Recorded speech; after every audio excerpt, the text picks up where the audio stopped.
Here we go with another edition of ALEC's This Week in American History. On this week in 1814, the British set fire to Washington during the War of 1812. In retaliation for the American attacks in British-controlled Canada, the British entered Washington on August 24th with a force of 4,500. The attack began with the burning of the U.S. Capitol building, which also contained the Library of Congress and the Supreme Court. Soon after, the British marched down Pennsylvania Avenue towards the White House, which President James Madison and his wife had already fled from. The British soldiers enjoyed the dinner that had been prepared and abandoned and then burned the executive mansion. Other buildings burned include the U.S. Treasury Building, U.S. Department of War Building, and the office of the D.C. newspaper, the National Intelligencer.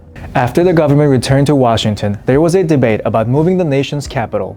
Some cities that were suggested include Philadelphia, New York, Cincinnati, and Baton Rouge.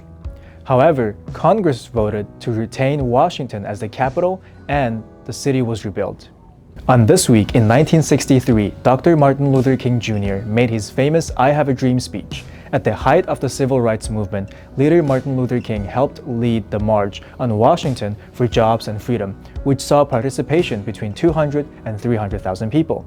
Dr. King had intended the speech to be an homage to President Abraham Lincoln's Gettysburg Address, given 100 years prior. While delivering his remarks in front of the Lincoln Memorial, Mahalia Jackson shouted, "Tell him about the dream, Martin," at which point Dr. King delivered his most famous lines, referring to the promise of America in the Declaration of Independence and the end of legalized racism. In a 1999 poll of scholars, the speech was ranked at the top of American speeches of the 20th century.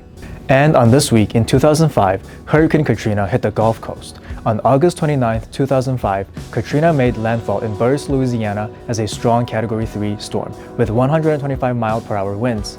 The storm caused breaches in flood protection structures in the New Orleans area, causing 80% of the city to flood and inundating parishes surrounding Lake Pontchartrain with storm surge reaching as high as 16 feet. In Mississippi, wind gusts reached up to 135 miles per hour and caused widespread destruction along the coast, with estimates that 90% of structures within a half-mile of the coastline were destroyed.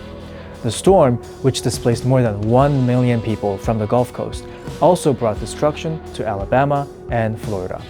Estimates are that over 1,800 people died because of Hurricane Katrina, which remains the costliest Atlantic hurricane in American history.